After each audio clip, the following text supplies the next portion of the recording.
그러니까 어쨌든 이제 제가 돈을 이제 넣을 생각을 하니까 이 또 쓸데없는 정보들 어쨌든 주워 듣잖아요. 네. 그래서 카카오가 추석에 그걸 뭐라 그래요? 액면 분할? 액면 분할 삼성전자처럼 한다 더라가 공시가 된 건가요? 네, 됐어요. 액면 분할 5대1로 해요. 그러면 그때 사요?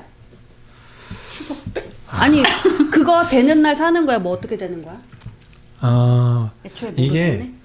뭐 그럴 수도 있고 아닐 수도 있어요. 예를 들어서 액면 분할을 해서 카카오가 뭐 액면 분할되면은 아무래도 가격이 싸지니까 그쵸, 접근성이 그쵸. 좀 좋잖아요. 사람들이 48만 원은 무서워하는데 갑자기 이거를 줄이다 보면 이제 막 9만 원대로 떨어지면은 접근성이 좀 되게 편하잖아요. 들어오기가. 그런 걸 생각을 해서 미리 사서 움직이는 경우도 있고 그날 또 오를 수도 있고 근데 그렇게까지 생각하면 머리 아파요. 그냥 이것도 분할 매수하면 되죠. 그러면은 카카오가 성장할 거는 뻔하다 생각을 하고 카카오 자회사들이 엄청나게 많아요. 그리고 사업 분야도 되게 다양해. 카카오 게임즈도 성장했지만 이제 카카오 뱅크도 있고 나도차 이렇게 카카오로 막 이렇게 돈 오고 하는 것도 하고 거기에 이제 쇼핑도 많이 하잖아요. 카카오 쇼핑 뭐 이런 쪽도 있으니 그쪽 성장성도 좋을 것 같고 얘네들이 뭐 자율주행도 하고 뭐하고 하지만 나중에 뭐 메타버스 분야에도 얘네도 진출을 하지 않을까. 왜냐면은 이렇게 좋은 플랫폼을 갖고 있고 온 국민이 다 쓰잖아요. 옛날에는 뭐 카톡 말고 뭐 무슨 톡이 있었어요. 예, 네, 그럴 때는 이게 방송에서 이게 카톡 하는 것도 삐 처리했는데 지금은 그냥 다 카톡이라고 그래. 뭐 문자 보내 이것처럼 야 이따 카톡해라고 한 것처럼 얘 하나 남은 거 아니에요. 그러면은 얘는 성장성이나 그리고 그 많은 플랫폼을 갖고 있으니 그걸 활용해서 요새는 플랫폼이 돈이잖아요. 그러니까 쿠팡이 그렇게 많이 값어치 받는 것도 많은 사람들이 거의 가입을 해 있고 그 데이터가 많다 보니 좋은 평가를 받았으니 카카오는 더 많을 거 아니에요. 쿠팡 회원보다 더 많지. 이거는 없는 사람이 없잖아요. 맞아요. 할아버지도 있고 애도 있어. 그러면은 얘는 괜찮겠다 싶으면은 조금씩 분할해서 사보는 것도 좋죠. 나는 이런 회사는 말리지 않아요. 나도 사고 싶은 거지. 그러니까 5년 전에 알았어. 근데 이게 뭐 카카오는 그러니까 근데 5년 후를 생각해봐요. 그때 100만 가자. 네. 그러니까 이게 사람들이 항상 그게 있다니까 내가 야 이걸 해라 이걸 했으면 좋겠다라고 얘기했을 때 아 그때라도 했으면이라는 말을 맞아요. 제일 많이 해요. 맞아요. 근데 지금 오늘이 한 5년 지났을 때 그때 했을 걸 하는 순간일 수 있어요. 분명히. 그리고 5년 동안 우리나라가 세계 경제가 우리나라 경제가 회복해서 나갈 것 같아요? 아니면은 다 이게 또 4차 산업이고 나발이고 힘들어지고 다시 우리 모두가 엄복동이 돼갖고 자전거를 탈 것 같으세요? 세상이 발전할 것 같아요? 퇴보할 것 같아요? 잘 나갈 것 같습니다. 그렇다라고 하면 5년 지났을 때 오늘이 저점일 수 있는 거예요. 그러니까 긍정론자가 항상 이겨요. 명언을 많이 명언 남발하시네. 딱 이거 아시죠? 이거 부작업 짜. 그러니까 긍정론자가 항상 이겨요. 그러니까 당연히 이렇게 주식 급락하고 폭락 저도 경험 많이 해봤는데 장기적으로 봤었더니 내가 수익이 많이 났어요. 그거는 긍정적인 시각을 유지했기 때문에 이게 그런 용어 말이 있어요. 이렇게 그 비관론자는 명성을 얻는다. 근데 긍정론자는 뭐 부를 얻죠. 맨날 뭐만 하면 폭락할 거라고 해. 그러니까 그 무슨 닥터 둠 뉴욕 뭐 무슨 박사 있어요. 갑자기 나는 이렇게 영어나 용어에 되게 취약해. 영어는 특히 잘 기억 못해. 그럴 수 있어. 루비니 교수가 있는데 그 사람은 뭐만 하면 폭락한대. 그러니 어쩌다 폭락 한 번 하면은 막 루비니 교수 앞에 막 가서 막 어떻게 맞추셨나요? 막 이래서 이렇습니다. 근데 왜 다음번에 틀릴 땐 얘기 안 하냐고. 이 전문가들도 지금 상승장이다 보니까 우리나라에 유명한 가치 투자자들이 있어요. 이 사람들 다 퇴사하고 있어요. 가치 투자자들은 막 이제 안 오르던 종목들, 막 부동산 많은 종목들 이런 거 투자해갖고 갖고 있는 사람들인데 성장주만 올라가는 상황이다 보니 이 사람들이 수익률이 형편이 없는 거예요. 그렇게 유명했던 사람들이 막 퇴사를 하고 있는 거예요. 근데 이게 상승장이 이렇게 가다가 횡보하거나 하락장으로 가봐. 지금 막 유명했던 사람들은 이제 뭐 다 갖다 버리는 거예요. 언론이라는 게 그게 무섭잖아요. 좋을 때는 좋은 사람 인터뷰하러 막 우르르 몰려가는데 떨어질 때는 이제 떨어질 거 얘기하던 사람들 찾아가갖고 앞으로 전망을 어떻게 보시나요? 이 사람은 맨날 떨어지기 때문에 막 얼굴도 우울해 막 눈도 다 처졌어. 이래서 더 떨어질 거고 이렇게 보고 있습니다. 하면 그 기사가 이제 나요. 근데 상승되잖아. 이 사람이 이제 또 이렇게 버려. 그쵸. 그러면 가장 늦었을 때가 제일 빠른 거로 거다. 그렇죠. 그렇게 많이들 말도 하고 맞는 것 같아요. 가장 높았을 때 주워 담아라. 가장 높아서 고점에서 살아. 고점에서 주워 담아라. 그게 그건가? 오늘이 제일 낮은 가격이니까. 그럴 수도 있다. 그렇기 때문에 저는 한 번에 다 사지 않아요. 뭐 10개 살 거면 5개를 사놓고 한 다음에 다른 거에서 좀 올라갔을 때 비중을 계속 이렇게 조절하면서 눈사람 만들듯이 이렇게 굴려요. 그건 이제 노하우의 영역이다 보니까 좀 경험이 쌓이다 보면은 이게 분할 매도가 쉬운 것 같은데 어려워요. 왜냐면 사람들이 한 방에 다 사고 한 방에 다 팔고 싶거든. 그럴 것 같아요. 예, 그리고 매수할 때도 시장가 매수, 지정가 매수가 있잖아요. 그것도 그것도 못하는 사람들이 있어요. 몰라. 이 시장가는 시장에 누가 파는 사람이 예를 들어서 여기 보면은 호가 10단계 있죠. 네. 카카오면 48만 1,000원에 팔겠다라는 사람이 493, 사겠다는 사람이 그 밑에 500원 싸게 살려고 3,130명이 있는 거잖아요. 요거에 사는 게 시장가.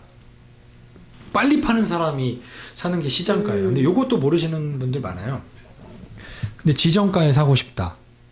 그러면 내가 지정해 놓으면 되는 거예요. 나는 요 47만 8천 원까지 요 가격에 사고 싶어 하면 요 가격에 걸어놓은 사람들이 이렇게 있는 거예요. 요게 지정가. 빨리 사는 건 바로 위에 파는 사람이 하는 게 시장가. 근데 주린이들한테 내가 얘기하고 싶은 건 올바른 주식은 변동폭이 그렇게 크지 않기 때문에 시장가에 사는 게 나아요. 왜냐면 주식 초보들한테 주식을 제가 이렇게 추천을 하잖아요. 예를 들어서 카카오를 샀어요. 근데 난 분명히 사라고 해서 60만 원에 팔려고 전화했는데 못 샀어. 그래서 왜 못 샀어라고 물어보면 50원 싸게 살려고 못 산 사람들이 많아요. 큰 차이도 아니야. 나야 나. 그치? 의외로 내가 100원 더 싸게 살려고 그거 주머니에서 100원 떨어져서 잃어버려도 안 슬프면서 그것 조금 싸게 살려고 못 사는 사람이 많아요. 주머니에 100원만 갖고 다니. 갑자기 주머니 100원 형님 생각나네. 맞아. 그리고 또 팔 때도 그래. 맞아요. 나는 이미 팔았는데 팔고 이 종목을 바꾸라고 해서 종목 교체했어? 라고 전화를 해요. 못 팔았어. 왜 못 팔았어? 하면 100원 더 비싸게 팔고 맞아. 싶어요. 50원 기다리다가. 맞아. 그 정도 반찬은 주세요. 내가 그랬잖아요. 그러니까 요거를 시장가, 지정가 이것도 되게 중요해요.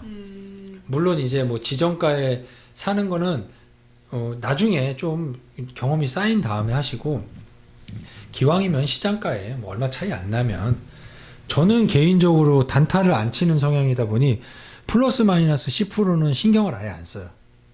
뭐 10% 빠진 것도 신경 안 써. 근데 10%는커녕 막 1%만 빠져도 막 달달달달거리고 막 야 이거 어떻게 이런 사람 많아요. 옛날에 그 시트콤 보면 서민정 서민정인가 보면 선생님 50원이 빠졌어요. 이거 왜 그래요? 막 이러고 그러잖아. 그런 사람이 의외로 많아. 그러니까 시장가에 매매하는 것도 괜찮아요. 근데 잠깐 궁금한 거 하나 있는데 아까 전에 왜 이렇게 해서 눈사람처럼 굴린다고 하셨잖아요. 내가 샀어요 이거를 분할로 48만 1,000원에 샀어.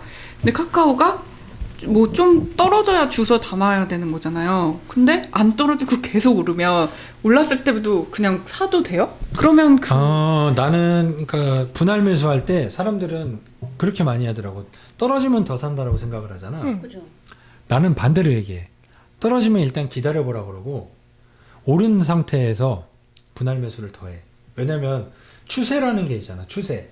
올라가는 걸로 확인을 하고 사는 게 더 안전해. 근데 떨어질 때 더 사서 평단가를 낮춰야 되는 거 아니냐. 그러다가 계속 평단가만 계속 낮아져. 그러니까 난 평단가가 떨어질 경우는 바닥이 어딘지를 봐야 될 거 아니야. 바닥이 어딘지 난 몰라. 그렇기 때문에 거기서 담질 않아. 일단은 갖고 있으면은 이거는 뭐 기술적인 분석이라고 하기도 뭐하고 기본적인 분석이라고 하기도 뭐한데 이 시장의 흐름이다라는 게 막 최근 같은 경우 뭐 미국 금리 때문에 막 떨어지고 뭐하고 했잖아. 이게 뭐 저점이 어딜지 몰라. 그리고 뭐 박스권 장세네 뭐 이런 얘기도 많이 들었잖아.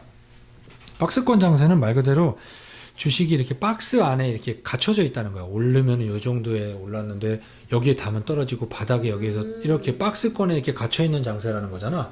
그러면은 요 밑에서 떨어질 수도 있는 거고 올라갈 수도 있는 거잖아. 나는 차라리 이거 올라간 거 확인하고 더 산다라는 거지. 보통 야수의 심장이 아니야. 그러니까 이게 보통은 올라갔을 때 더 사라고 하면 못 사. 그쵸. 손 떨리는데 벌써? 고점일 거라고 생각할 수도 나는 있잖아요. 올라갔을 때 더 사. 떨어졌을 때 더 사는 경우도 있지만 올라갔을 때도 아니 내가 이게 카카오가 내가 정해놓은 가격은 예를 들어서 이게 80만 원이라고 쳐.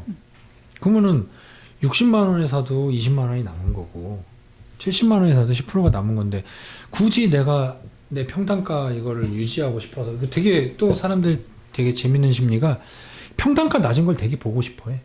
계속 내 계좌에 옛날에 싸게 산 거를 증거로 남기고 싶어 해.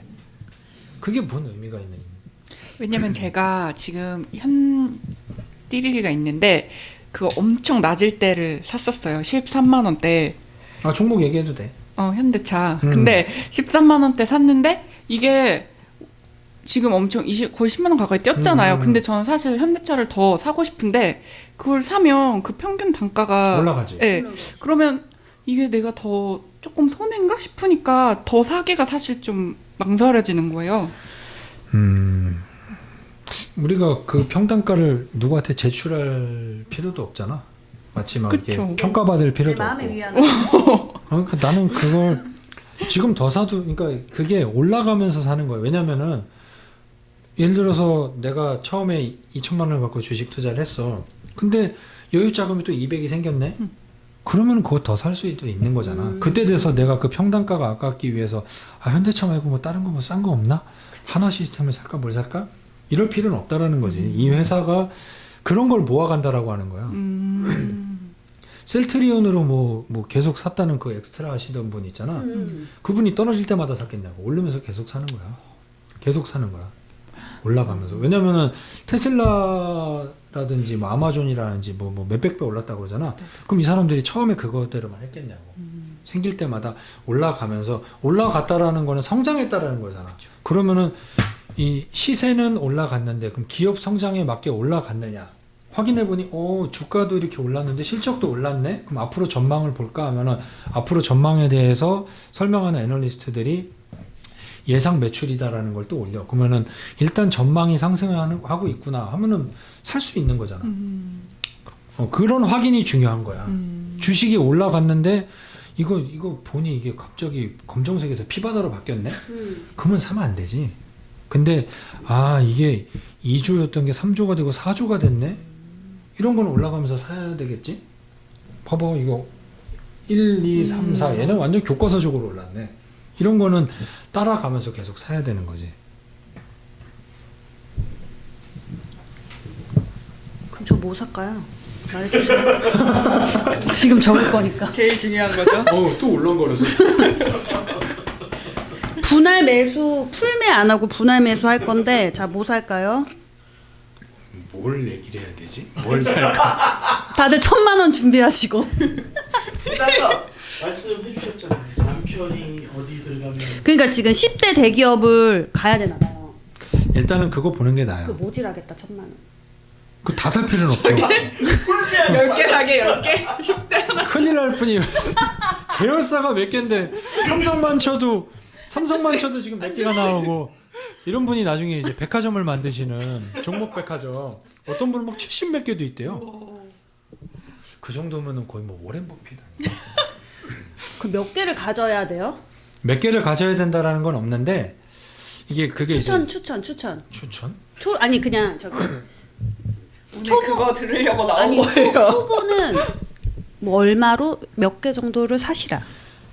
몇 개라는 건 없는데 내가 이렇게 종목을 공부를 해야 된다라는 거는 내가 갖고 있는 종목을 이해를 하고 감당할 수 있어야 되잖아요. 그거만큼 종목 숫자를 가지면 돼요. 왜냐면 어떤 사람은 4개만 돼도 나 뭔지 모르겠어 머리 아파라고 하는 사람들도 있고 맞네요. 어떤 사람은 20개 30개 갖고 있어도 그 회사들 다 흐름을 알고 뭐하고 하는 사람들은 그거 가져도 돼요. 그렇지 않을 경우는 그렇다고 해서 하나 몰빵은 아니고 저 5개 이하로 할게요. 뭐 그냥 그 정도면 괜찮다고 봐요. 안 될 것 같아요 머리가. 이 정도. 그렇게 해서 다섯 대기업을 개도 한번 많아. 공부해 보세요. 알겠습니다. 뭐 현대차도 있을 것이고 삼성전자도 있을 것이고 뭐 5대 기업도 있잖아요. LG도 있을 것이고. 또 LG 다니는 애가 지네 거 사도 말라고. 하지 말라. LG 어디 다니는데? 걔 약간 전기 쪽 같아. 전자 쪽. 세상에 LG전자가 얼마나 좋아지고 있는데 정말. 회사가 싫은 거겠죠. 아, 직장이니까. 그건 당연한 거지. 걸러들어야 돼. 걸러들어야 돼요. LG전자가 새로운 사업에 진출했는데 뭐니라고 물어보세요. 아나.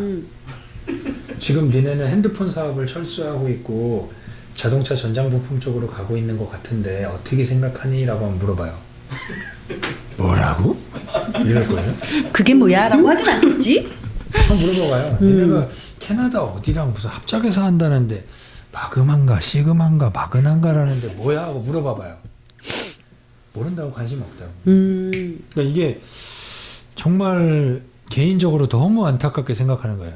애사심까지 내가 강요할 수는 없지만 그치. 내가 갖고 있는 회사가 뭐 하는 회사라는지는 알아야 되고 그래야지. 그러니까 가끔 그런 사람도 있어. 난 억울하게 퇴사당했어.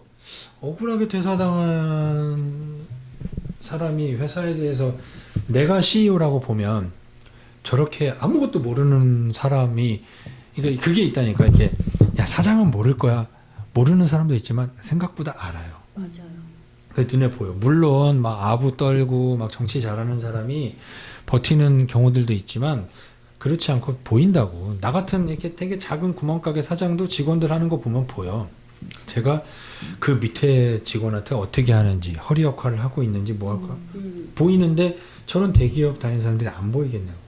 그러니 자기 회사에 대한 것도 몰라. 아, 매출이 이렇게 막 토막나고 있고 적자로 전환되면은 아 이거 구조조정 당할 수 있겠구나라는 판단을 해야 되는데 야 이렇게 회사가 좋은데 왜 방해? 대기업인데 봤더니 다 피바다야. 그럼 당연히 구조조정 들어가겠죠. 뭐 사업부 철수하고 그 사업부에 내가 들어가 있을 수도 있는 거잖아요. 그러니까 그런 거를 그래서 주식이나 이런 경제 공부를 하면 좋은 게 취업을 할 때 내 선택도 할 수 있지만 내가 다니는 회사에 대한 진단도 내가 할 수 있는 거예요. 내 부서가 없어지고 있는 부서라면 이거 뭔가 대책을 세워야 될 거 아니에요. 그렇죠. LG전자에서 지금 휴대폰 사업 지금 철수하려고 맞아요. 사업 축소하려고 하고 있는데 이건 저도 기사 거기에 봤어요. 다니면서 막 열심히 그냥 막 희망차게 회사에 희망이 없는데 근데 그런 식으로 질문을 하면 예전에 내가 처음에 주식할 때 저쪽 뭐 조선 기자재 회사 다니는 애가 있었는데 걔 회사에 대해서 막 뭐 하길래 내가 한 2마디 던졌나? 내가 오 전문가라고 막 이러는 거야.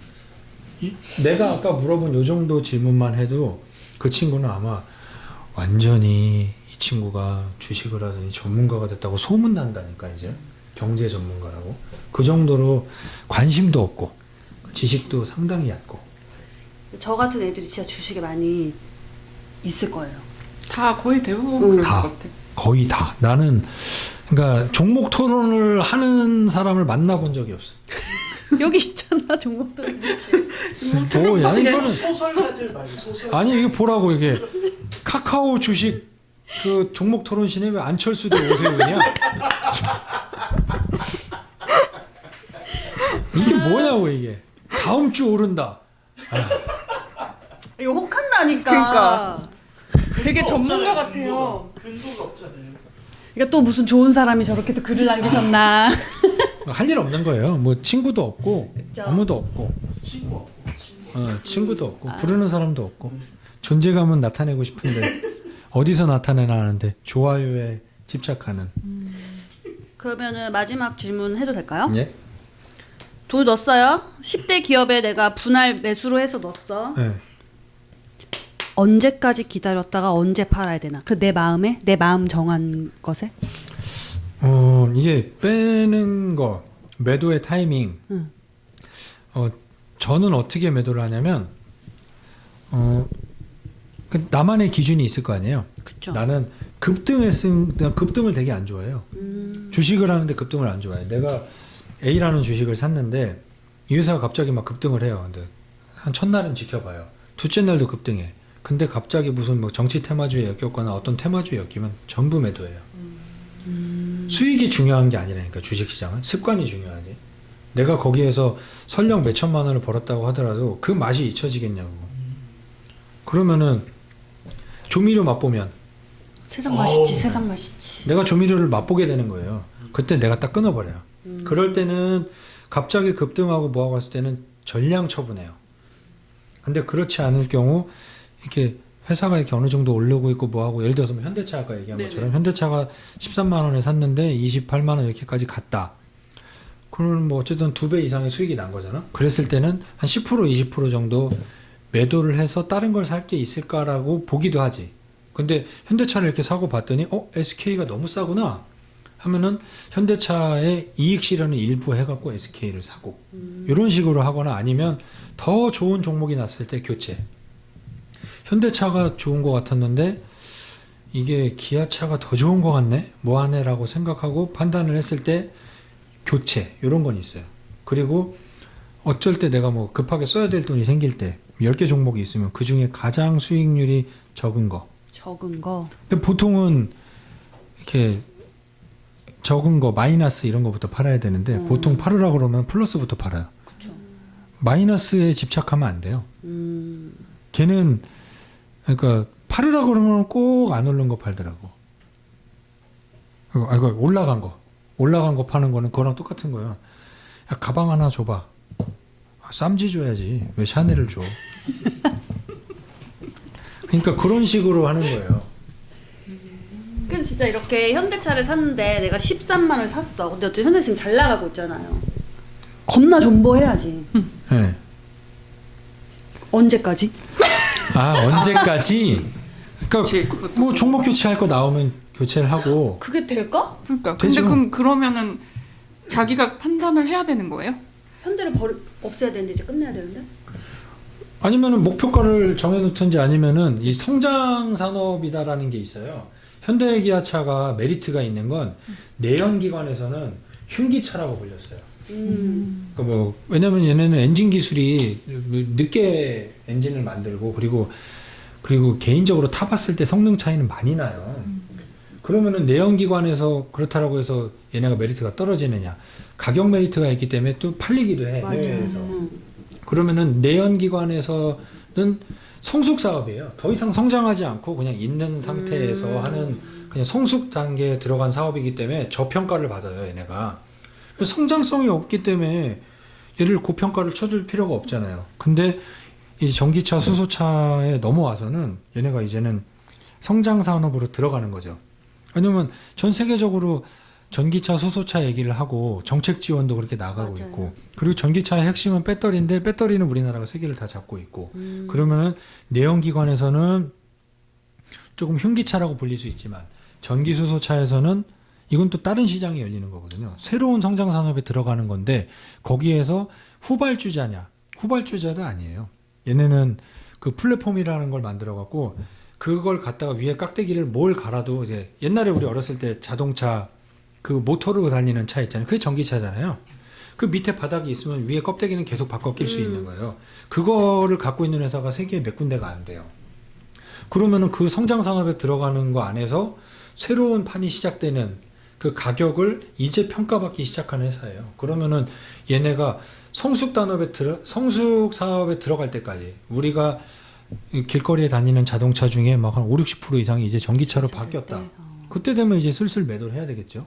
그 전까지는 아직 지나가다가 요즘은 그래도 매일 몇 대씩 보잖아요. 근데 많은 차들이 전기차로 바뀌고 또 나주차 전기차를 타고 이런 상황이 오면 이제 성장에서 이제 성숙으로 들어가는구나. 그럼 그때 매도를 해도 괜찮아요. 충전소를 사야겠다. 그것도 좋은 접근이죠. 충전소 관련 회사들. 그러면 현대 기아차에 오해정 씨가 지금 들어가도 될까요?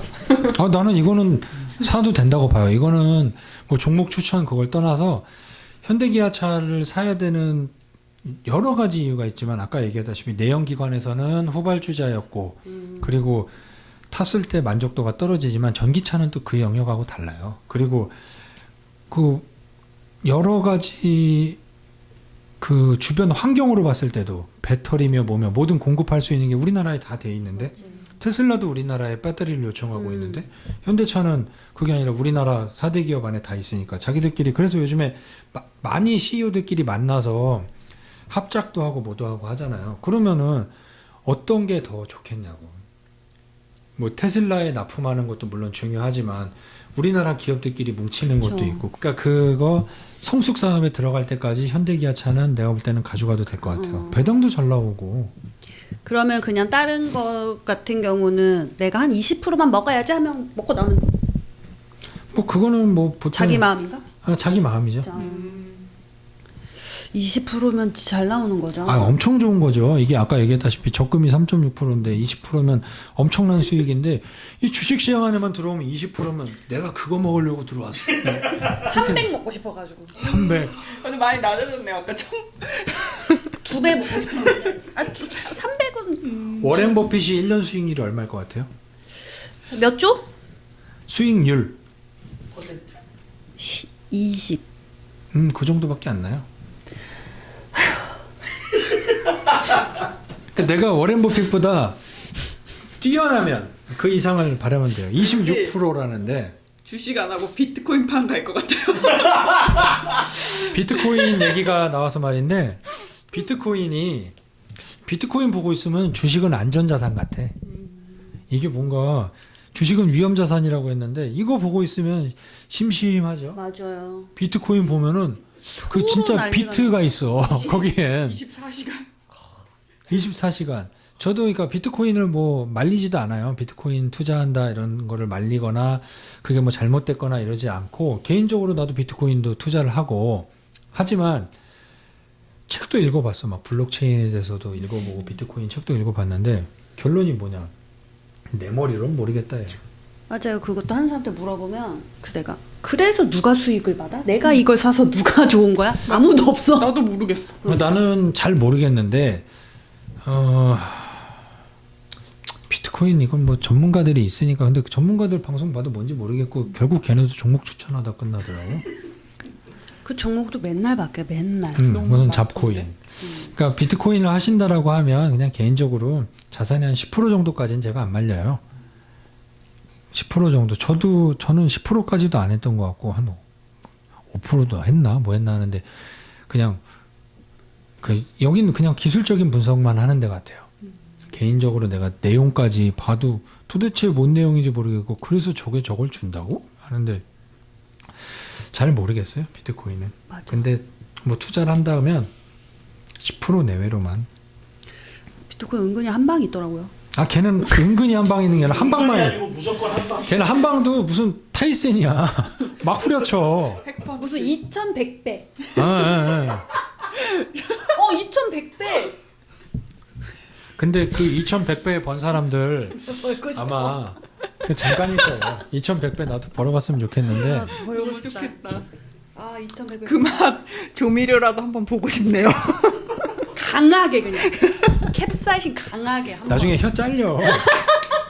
혀 잘려. 그냥 적당히 그냥 시식 정도만 하는 게 난 좋은 것 같아. 그러니까 뭐 거기에 너무 다 들어가 있으면 처음에 한 사람들은 그 사람들은 지금 계속 수익이지. 맞아요. 그 사람들은 나는 조금씩 현금화하거나 아니면은 뭐 주식이든 뭐 이쪽으로 좀 옮겨갔으면 좋겠다라는 얘기는 하지만 들리겠어 그 말이? 오늘 계속 투자에 대해 강의하셨는데 결론은 한 방이고 싶다. 2100% 맛보고 싶다. 아니야, 난 비트코인은 너무. 나도 투자하고 비트코인으로도 수익 괜찮았어. 지금도 뭐 보면 막 80몇 %씩 수익 나 있고 그래. 근데 이거는 이제 내가 잊혀져도 되는 돈을 투자를 한 거고. 그러니까 주변에서 비트코인 하는데 우리 막 이제 주식 막 5% 4% 먹잖아요. 근데 막 20이 기본인 거예요. 마음이 흔들려 안 흔들려. 그런데 그 사람들 40으로 떨어졌을 때 얘기 안 하잖아. 그치. 아 얘기 안 하지. 그막 한강 간다고 하더라고. 그렇지. 나는- 그냥 가자. 2년 전에 막 그 코인 좀비들 막 나온다고 했을 때 그 시장에 비트코인 많이 하는 사람 봤는데 나중에 막 이렇게 떠는 사람까지 봤어. 막 다크서클 내려와갖고. 야. 그래서 내가 고점이구나. 그게 이제 심리적인 것도 많고. 맞아, 그럴 것 같아. 근데 내가 비트코인을 다시 샀던 거는 아무도 그거는 사기야 다시는 안 해 했을 때 나는 샀거든. 그냥 그대로 한 거야 심리적으로. 그래서 우리 그 옆집 그 마징가디 사장님 그때 비트코인 350에 들어가갖고 얼마 팔았지? 한 1,400인가? 이렇게 팔고 그걸로 주식 넘어왔나? 근데 지금은 나는 사라고 얘기 못 하겠어. 주식 비트코인. 아니 주식도 어려운데 비트코인까지는 거기는 더 많은 전문 용어가 있더라고. 그쵸, 비트코인 아직 만화로 된 게 나오지 않았으니까. 또 있는 거 아니야? 만화로 보는 비트코인. 사러 갔다가 아 코인 만화가 있네. 주식 던지는 거 아니야? 내돈내산. 만화 내돈내산. 오늘 가는 길에 퇴근길에 서점 빌려야겠네요. 그렇게 하시면 될 것 같습니다.